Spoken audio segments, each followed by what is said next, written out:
Mastering prepositions of time. Simplifying time expressions in English. Hello, language learners. Welcome back to another session of our English language learning series. Today, we'll unravel one of the core areas of English grammar, prepositions of time. These little words can make a big difference to the way we talk about time in English, and we're going to make them simple and easy to understand. Prepositions of time are the words we use to link time-related phrases or expressions to the rest of the sentence. They give context to when things occur, providing details about the time of the event.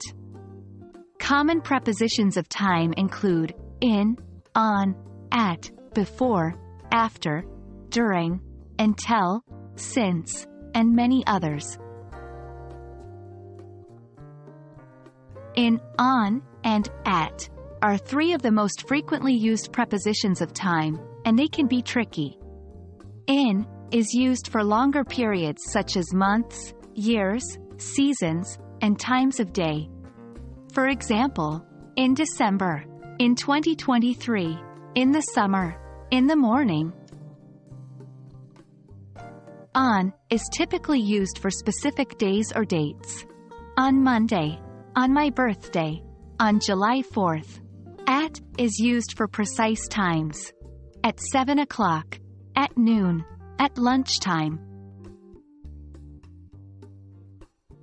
The next group of prepositions, before, after, during, until, since, help us express more complex temporal relationships. Before and after are pretty straightforward. They're about sequence. I will finish the project before Friday. Let's meet after lunch. During expresses that something happens within a certain period of time. I read a book during the flight. Until tells us about something that continues up to a certain time. I will be working until 6 p.m. Since refers to a point of time when something began, and it continues in the present. I have been learning English since 2020. Prepositions can be tricky, but the best way to master them is through practice. Try to use these prepositions in your daily conversations and writing. Remember, it's okay to make mistakes.